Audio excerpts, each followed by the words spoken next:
नमस्कार प्यारे साथियों, हमारे यूट्यूब चैनल में आपका स्वागत है। और आज हम आपके लिए क्लास 12th अर्थशास्त्र का चैप्टर 2 उपभोक्ता के व्यवहार और एवं सिद्धांत लेके आए हैं, जिसमें हमने आपके लिए अति लघु उत्तरीय प्रश्न रखे हैं जो कि आपकी परीक्षाओं के लिए काफ़ी ज़्यादा महत्वपूर्ण हैं। तो आइए बिना देरी किए हुए अपनी वीडियो को स्टार्ट करते हैं। इसमें जो है हमने आपके लिए 20 प्रश्न रखे हैं जो कि आपकी परीक्षाओं में ज़्यादातर पूछे जाते हैं। तो आइए बिना देरी किए वीडियो को स्टार्ट करते हैं। तो हमारा पहला प्रश्न है, मांग को परिभाषित कीजिए। यानी कि मांग की परिभाषा क्या होती है। तो मांग से अभिप्राय एक दी हुई वस्तु की उन विभिन्न मात्राओं से है जो उपभोक्ता एक बाजार में किसी दिए गए समय में विभिन्न कीमतों पर क्रय करेंगे। यानी कि मांग उसे कहते हैं जब बाजार में किसी दिए गए समय में विभिन्न कीमतों पर जो है उपभोक्ता क्या करते हैं, क्रय करते हैं। तो यही क्या होती है, मांग होती है। अब हमारा नेक्स्ट है, मांग और पूर्ति को परिभाषित कीजिए। तो मांग का नियम यह बताता है कि ऊंची कीमतों पर मांग कम होती है तथा कम कीमतों पर मांग अधिक होती है। इसी प्रकार मूल्य और मांग में विपरीत संबंध होता है। यानी कि जब मांग ज़्यादा होती है तो मूल्य जो है कम होता है, या फिर ऐसे कहिए कि जब मूल्य कम होता है किसी वस्तु का तो मांग ज़्यादा होती है, और मूल्य अधिक होता है तो मांग क्या होती है, कम होती है। अब हमारा नेक्स्ट प्रश्न है, स्थानापन्न वस्तुएं क्या होती हैं। तो स्थानापन्न वे वस्तुएं होती हैं जो एक दूसरे के स्थान पर एक ही उद्देश्य के लिए प्रयोग की जा सकती हैं। तो उन्हें जो है स्थानापन्न वस्तुएं कहते हैं। अब हमारा नेक्स्ट प्रश्न आता है, गिफिन वस्तुओं के संदर्भ में मांग रेखा का आकार कैसा होता है। तो हमारा आंसर है, गिफिन वस्तुएं वह है जिन पर सामान्यतः मांग का नियम लागू नहीं होता है। अर्थात वस्तु की कीमत बढ़ने पर उसकी मांग बढ़ जाती है तथा कीमत कम होने पर का मांग घट जाती है। गिफिन वस्तुओं के लिए मांग वक्र का ढलान ऋणात्मक होता है।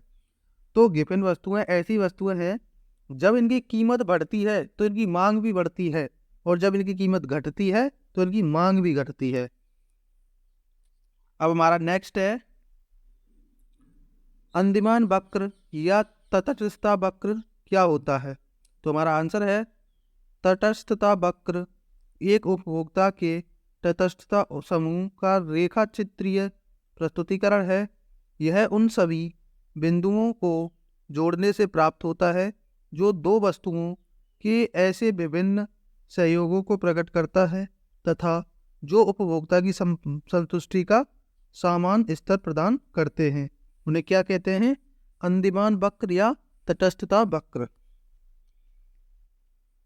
अब हमारा नेक्स्ट प्रश्न है, बजट रेखा एवं बजट सेट की व्याख्या कीजिए। यानी कि बजट रेखा क्या होती है। बजट रेखा एक ऐसी रेखा है जिनकी लागत उपभोक्ताओं की संपूर्ण लागत के बराबर है। इसका ढलान ऋणात्मक होता है। यह वह रेखा है जिस पर वस्तुओं के बीच सभी समुच्चय होते हैं जिनकी लागत उपभोक्ता की आय के समान होती है। यानी कि बजट रेखा क्या होती है, तो बजट रेखा वो होती है जिनकी लागत उपभोक्ता की आय के समान होती है, वही जो है बजट रेखा होती है। अब देखते हैं बजट सेट। तो बजट सेट क्या होता है, उपभोक्ता का बजट सेट उन वस्तुओं के सभी मंडलों का संग्रह है जिन्हें उपभोक्ता प्रचलित बाजार की कीमत पर अपनी आय से खरीद सकता है। तो ये क्या होता है, बजट सेट होता है। अब आता है, समग्र मांग से आप क्या समझते हैं। तो हमारा आंसर है, समग्र मांग से अभिप्राय एक लेखा वर्ष के दौरान देश में उत्पादित वस्तुओं तथा सेवाओं पर किए जाने वाले व्यय के कुल जोड़ से है। तो यही जो क्या होती है, समग्र मांग होती है। अब हमारा नेक्स्ट प्रश्न है, प्रतिस्थापन की सीमांत दर क्या होती है। तो हमारा आंसर है, प्रतिस्थापन की सीमांत दर उस उत्पाद की मात्रा को इंगित करती है जो एक उपभोक्ता दूसरे उत्पाद के संबंध में उपभोग करने के लिए तैयार है, जब तक कि नया उत्पाद समान रूप से संतुष्टि पैदा कर रहा है, उसी को जो है क्या कहते हैं, प्रतिस्थापन की सीमांत दर। अब हमारा नेक्स्ट प्रश्न है, स्वायत्त उपभोग से आप क्या समझते हैं? तो हमारा आंसर है, स्वायत्त उपभोग को उस व्यय के रूप में परिभाषित किया जा सकता है जो उपभोक्ताओं को तब करना चाहिए जब उनकी कोई डिस्पोजेबल आय ना हो।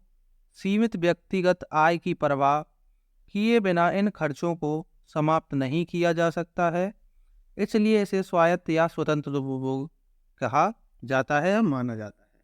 तो यही जो है स्वायत्त उपभोग होता है। अब हमारा नेक्स्ट प्रश्न है, उपभोग यानी कि औसत उपभोग प्रवृत्ति यानी कि एपीसी को परिभाषित कीजिए। तो ये है, औसत उपभोग प्रवृत्ति कुल आय का वह भाग है जो कुल उपभोग पर व्यय किया जाता है। तो इसको जो है आपको कुल कर लेना है, कुल उपभोग पर व्यय किया जाता है। जब आय में परिवर्तन होता है तो उपभोग की मात्रा में भी परिवर्तन होता है, और अर्थात जब आय में वृद्धि होती है तो उपभोग बढ़ता है और आय में कमी होती है तो उपभोग घटता है। तो इसी को जो है हम औसत उपभोग प्रवृत्ति कहते हैं। अब हमारा नेक्स्ट प्रश्न है, सामान्य वस्तु और निम्न स्तरीय वस्तु में भेद बताइए। तो सामान्य वस्तु में कीमत एवं मांगी गई मात्रा में धनात्मक संबंध होता है, जबकि निम्न स्तरीय वस्तु में कीमत व मांगी गई मात्रा में ऋणात्मक संबंध होता है। तो ये तो है इसका पहला क्या है, भेद। यानी कि जब सामान्य वस्तु में कीमत एवं मांगी गई मात्रा में धनात्मक संबंध होता है, जबकि निम्न स्तरीय वस्तु में की कीमत व मांगी गई मात्रा में ऋणात्मक संबंध होता है। आगे है, उपभोक्ता सामान्यतः श्रेष्ठ वस्तु में अपनी आय का एक बड़ा भाग, बड़ा इसको भाग्य नहीं, इसको भाग करना है, बड़ा भाग व्यय करता है, जबकि निम्न वस्तुओं में उपभोक्ता अपनी आय का छोटा भाग व्यय करता है। यानी कि जो श्रेष्ठ वस्तु होती है उसमें जो है उपभोक्ता अपनी आय का एक बड़ा भाग व्यय करता है, और जो निम्न स्तरीय यानी कि ठीक ठाक वस्तु होती है उसमें जो है उपभोक्ता अपनी आय का छोटा भाग व्यय करता है। अब हमारा नेक्स्ट प्रश्न है, मध्यवर्ती वस्तुओं का अर्थ समझाइए। तो मध्यवर्ती वस्तु में भी उत्पादित वस्तुएं हैं जिनका प्रयोग कच्चे माल के रूप में उत्पादन प्रक्रिया में किया जाता है अथवा उन्हें फिर से बेचने के लिए खरीदा जाता है। यानी कि मध्यवर्ती वस्तुएं क्या होती हैं कि पहले आप जो है गेहूँ लेते हैं, फिर गेहूँ से आटा बनता है, फिर आटे से रोटी बनती है। तो इसमें जो है मध्यवर्ती वस्तु क्या होगी, आटा। यानी कि जो बीच वाली वस्तु होती है उसी के जो है हम क्या कहते हैं, मध्यवर्ती वस्तु कहते हैं। अब हमारा नेक्स्ट है, सीमांत उपयोगिता क्या है। तो अर्थशास्त्र में किसी वस्तु या सेवा की उपभोग में इकाई वृद्धि करने पर प्राप्त होने वाले लाभ को उस वस्तु या सेवा कीमत को सीमांत उपयोगिता कहते हैं। अब हमारा नेक्स्ट है, कुल उपयोगिता से आप क्या समझते हैं। तो हमारा आंसर है, कुल उपयोगिता एक वस्तु की एक निश्चित मात्रा में प्राप्त उपयोगिता का योग है जो किसी वस्तु की दी गई मात्रा को उपयोग करने से प्राप्त होती है। अब हमारा नेक्स्ट प्रश्न है, उपभोग फलन क्या है। तो उपभोग फलन एक आर्थिक अवधारणा है जो आय और व्यय के बीच संबंध की व्याख्या करती है। जब उपभोक्ता किसी वस्तु या सुविधा का उपयोग करता है एवं उसका मूल्य स्वयं चुकाता है तो इस प्रक्रिया को उपभोग फलन कहते हैं। अब हमारा नेक्स्ट प्रश्न है, ह्रासमान उपयोगिता नियम क्या है। तो इस नियम के अनुसार जब किसी वस्तु की अधिक से अधिक इकाइयों का उपभोग किया जाता है तब प्रत्येक अतिरिक्त इकाई से प्राप्त होने वाली सीमांत उपयोगिता घट जाती है। अब हमारा नेक्स्ट प्रश्न आता है, उपयोगिता से आप क्या समझते हैं। तो हमारा आंसर है, उपयोगिता से तात्पर्य किसी वस्तु या सेवा के उपभोग से प्राप्त व्यापक लाभों से होता है। अब हमारा नेक्स्ट प्रश्न है, मांग से क्या अभिप्राय है? तो वस्तु की वह मात्रा जो दी गई कीमत पर दिए गए समय में खरीदी जाती है मांग कहलाती है।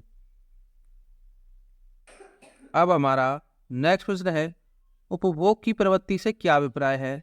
तो प्रोफेसर कीन्स के अनुसार आय का जो भाग उपभोग पर व्यय हो जाता है उसे उपभोग प्रवृत्ति या उपभोग फलन कहते हैं।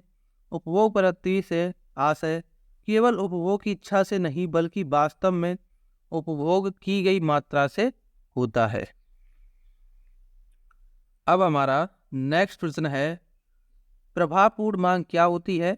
तो हमारा आंसर है, प्रभावपूर्ण मांग से तात्पर्य मुद्रा की उस मात्रा से है जो एक निश्चित समय में एक देश के उपभोग और विनियोग पर दिया करते हैं।